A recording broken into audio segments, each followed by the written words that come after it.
Hello friends, welcome to மக்கள் சேவைச்சால். இன்றைக்கி நம்ம ஒரு முக்கியமான இன்ஃபர்மேஷன் பற்றி தான் பார்க்க போகிறோம். தமிழகத்தில் மார்ச் 1 முதல் பல்வேறு புதிய மாற்றங்கள் அமலுக்கு வருதுங்க. இப்போ இதை பற்றின மொத்த இன்ஃபர்மேஷன் தான் இந்த வீடியோ பார்க்க போகிறோம். இந்த வீடியோ ஸ்கிப் பண்ணாமல் ஃபுல்லாக பாருங்கள். அது மட்டும் அல்ல, இந்த வீடியோ நிறைய பேருக்கு ஷேர் பண்ணுங்க. ஓகே, எவ்ரி மந்த் ஆச்சு அப்படின்னா ஒரு சில புதிய மாற்றத்தை அமலுக்கு கொண்டு வருவாங்க. அந்த வகையில் மார்ச் மாதம் முதல் பல்வேறு வகையான புதிய மாற்றத்தை பார்த்தா கொண்டு வந்திருக்காங்க. அது என்ன, அதை பற்றி இப்போ நம்ம ஒன் பை ஒன்னாக பார்க்கலாம். ஓகே, ஸோ முதல்ல என்ன அப்படின்னு பார்த்தீங்கன்னா, அதாவது நீங்கள் ஃபாஸ்டேக், அதாவது டோல்கேட்டில் பார்த்தா உங்கள் காரோ வேனோ கடந்து போகிறீங்க அப்படின்னா இதுக்கப்புறம் கேஷ் இருக்காது அப்படின்ற மாதிரி அப்டேட் கொண்டு வந்திருக்காங்க. ஏப்ரல் 1 முதல் இது நடைமுறைக்கு வருதுங்க. ஸோ முன்கூட்டியே பார்த்தா நீங்கள் ஃபாஸ்டேக் போட பாருங்கள். உங்கள் காருக்கோ வேனுக்கோ ஃபாஸ்டேக் இல்லை அப்படின்னா மறக்காமல் ஃபாஸ்டேக் போட பாருங்கள். ஏன்னா இதுக்கப்புறம் முழுக்க ஃபாஸ்டேக் இருந்தால் மட்டும்தான் அலோவ் பண்ண போகிறாங்க. பட் கேஷ் மட்டும்தான் இப்போதைக்கு இல்லை அப்படின்னு சொல்லியிருக்காங்க. யூபிஐ மூலமாக நீங்கள் பேமெண்ட் பண்ணிக்கலாம் அப்படின்றதையும் ஒரு அப்டேட்டாக கொண்டு வராங்க. ஏப்ரல் 1 முதல் நடைமுறைக்கு வருதுங்க.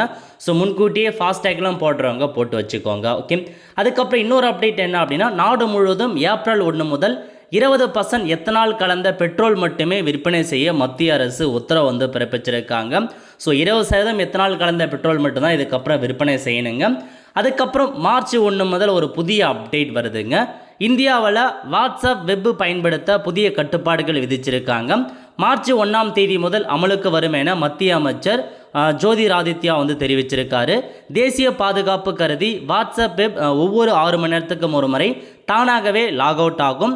பயனர்கள் மீண்டும் QR கோட் பயன்படுத்தி லாகின் செய்து கொள்ளலாம் அப்படின்னு சொல்லியிருக்காங்க.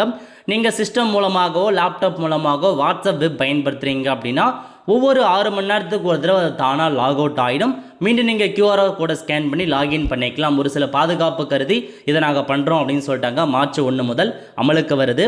அதுக்கப்புறம் எவ்ரி மந்த்து 1ஆம் தேதி ஆச்சு அப்படின்னா சிலிண்டர் விலையில் மாற்றத்தை கொண்டு வராங்க. அந்த வகையில் மார்ச் 1ஆம் தேதி காலையிலே உங்களுக்கு சிலிண்டருக்கான அப்டேட் வந்துடும். அதிகபட்சமாக விலை உயர்வதற்கான வாய்ப்புகள் இருக்குங்க.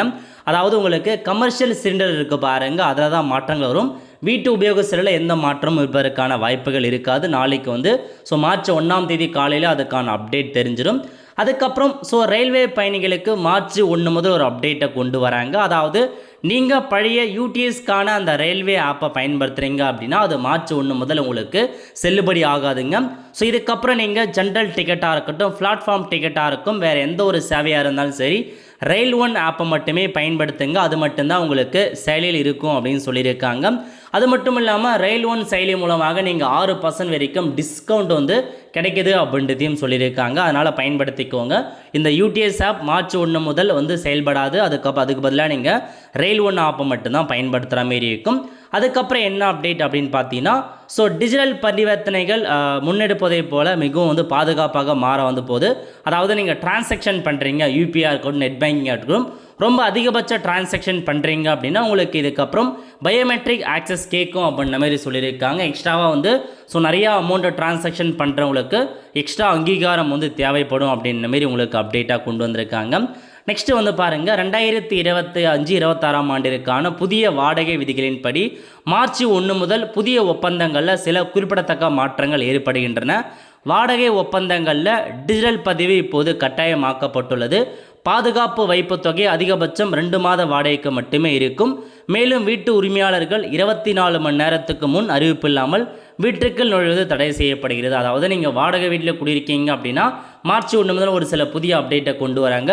டிஜிட்டல் மூலமாக இதுக்கப்புறம் வாடகை ஒப்பந்தம் கண்டிப்பாக இருக்கணும் அப்படின்னு சொல்லியிருக்காங்க. அதேமாரி பார்த்தா நீங்கள் அந்த இது கொடுப்பீங்க பாருங்கள், முன்பணமாக அட்வான்ஸ் 2 மாத வாடகை மட்டுமே நீங்கள் அட்வான்ஸாக கொடுக்கணும். அந்த மாதிரி நிறையா இது வருது. இதை கொடுத்து நம்ம சேனல் ஆல்ரெடி வீடியோ போட்டிருக்கோம், பார்த்து தெரிஞ்சுக்கோங்க. அதுக்கப்புறம் பிஎஃப் கணக்கு வச்சுருக்கீங்க அப்படின்னா உங்களுக்கு ஒரு சூப்பர் அப்டேட் வருதுங்க. மார்ச் மாதம் முதல் உங்களுக்கு பிஎஃப் பணத்தை யூபிஐ மூலமாக எடுக்கலாம் அப்படின்ற மாரி ஒரு அப்டேட்டை கொண்டு வராங்க. அதேமாரி ஏடிஎம் மூலமாக பணம் எடுக்கலாம் அப்படின்றதுக்கான அப்டேட் வரப்போகுது. யூபிஐ மூலமாக மார்ச் மாதம் முதல் எடுக்கலாம் அப்படின்ற மாதிரி தெரிவிச்சிருக்காங்க. விரைவில் மார்ச் மாதத்தில் அந்த ஒரு அப்டேட் நடைமுறைக்கு வருதுங்க. ஏடிஎம் மூலமாக பணம் எடுப்பது அதுவும் விரைவில் கண்டிப்பாக உங்களுக்கு நடைமுறைக்கு வரப்போகுது. பிஎஃப் வச்சுருக்கவங்களுக்கு ஒரு நல்ல செய்தினே சொல்லலாம். அதுக்கப்புறம் என்ன அப்டேட் அப்படின்னா, ரயிலில் நீங்கள் ரயிலில் போகிறீங்க அப்படின்னா செல்ஃபோனில் அதிக சத்தத்துடன் பாடல் கேட்குறீங்க அப்படின்னா சம்பந்தப்பட்ட நபர்கள் புகார் அளிக்கும் பட்சத்தில் நீங்கள் அபராதம் வந்து செலுத்துகிற மாதிரி இருக்கும் அப்படின்ற மாரி ரயில்வே வாரியம் எச்சரிக்கை விடுத்திருக்காங்க. இன்று முதல் அமலுக்கு வருது. ஸோ ரயிலில் போகும்போது நீங்கள் ஹெட்செட் கேட்டு போங்க அப்படின்ற மாதிரி அறிவுறுத்திருக்காங்க. வேறு யாராச்சும் கம்ப்ளைண்ட் உங்கள் மேலே பண்ணுறாங்க அப்படின்னா கம்பல்சரி நீங்கள் ஃபைன் கட்டணும் அப்படின்றத சொல்லியிருக்காங்க. அதுக்கடுத்து சிம் கார்டு, அதாவது சிம் கார்டில் ஒரு அப்டேட் கொண்டு வராங்க. அரசாங்கத்தின் சிம் பைண்டிங் விதி மார்ச் 1 முதல் அமலுக்கு வருகிறது. உங்கள் தொலைபேசியிலிருந்து சிம் கார்டை அகற்றினால் வாட்ஸ்அப் போன்ற செய்தி செயலிகள் வேலை செய்வதை நிறுத்திவிடும். நாட்டில் அதிகரித்து வரும் டிஜிட்டல் மோசடியை தடுக்கவே இந்த நடவடிக்கை எடுக்கப்பட்டுள்ளதாக அரசாங்கம் வந்து கொண்டு வந்திருக்காங்க. ஸோ இப்போ நீங்கள் ஒரு வாட்ஸ்அப் யூஸ் பண்ணுறீங்க அப்படின்னா அந்த வாட்ஸ்அப்பில் சிம் கார்டு ஆக்டிவேட்டில் இருந்தால் மட்டும்தான் வாட்ஸ்அப் வந்து செயல்படும் அப்படின்னு சொல்லிட்டாங்க. நீங்கள் சிம் கார்டை ரிமூவ் பண்ணிட்டீங்க அப்படின்னா வாட்ஸ்அப்பும் செயல்படாது. திரும்ப நீங்கள் சிம் கார்டு போட்டால் மட்டும்தான் இது ஒர்க் ஆகும் அப்படின்ற மாதிரி தெரிவிச்சிருக்காங்க. இது எல்லாமே வந்து மார்ச் 1 முதல் அமலுக்கு வருதுங்க. அதுக்கப்புறம் பேங்க் ஹாலிடே கொடுத்து அப்டேட் பண்ணியிருக்காங்க. மார்ச் மாதத்தில் ஓவராலாக ரிசர்வ் பேங்க் படி 18 நாட்கள் விடுமுறை அப்படின்ற மாதிரி தெரிவிச்சிருக்காங்க. இது ஸ்டேட் வைஸாக வந்து மாறுபடுங்க, அதையும் நோட் பண்ணிக்கோங்க. அதனால் மார்ச் மாதம் பேங்க்குக்கு போகிறவங்க எந்ததெல்லாம் ஹாலிடே அப்படின்னு தெரிஞ்சுக்கிட்டு அதுக்கேற்ற மாதிரி வந்து போக பாருங்கள். ஃபைனலாக வந்து பார்த்தா ஆதார் அப்டேட் குறித்து, அதாவது 5லேருந்து 15 வயசுக்குள்ளே இருக்க குழந்தைகள் கம்பல்சரி ஆதார் அப்டேட் பண்ணுற மாரி இருக்கும். அதாவது மேண்டட்டரி பயோமெட்ரிக் அப்டேட் பண்ணுற மாரி இருக்கும். இதுக்கான காலக்கெடு மார்ச் 1, 2026 கொடுத்துருக்காங்க. சீக்கிரமாக அப்டேட் பண்ணுங்க அப்படின்ற மாரி உங்களுக்கு சொல்லியிருக்காங்க. இல்லை அப்படின்னா நிறையா அட்மிஷன் சேர்க்கறது, இந்த மாதிரி ஒரு சில ஸ்காலர்ஷிப்பில் உங்களுக்கு தடை இருப்பதற்கான வாய்ப்புகள் இருக்குது அப்படின்ற மாரி உங்களுக்கு வந்து தெரிவிச்சிருக்காங்க. இதெல்லாம் தாங்க உங்களுக்கான அப்டேட். மார்ச் மாதம் முதல் இந்த புதிய நடைமுறை எல்லாமே அமலுக்கு வருதுங்க. ரெடியாக இருந்து எல்லா வேலையுமே முன்கூட்டியே வந்து முடிக்க பாருங்கள். நிறைய பேருக்கு இந்த வீடியோ ஷேர் பண்ணுங்கள். அடுத்த ஒரு நிலைவில் சந்திப்போம். நன்றி, வணக்கம்.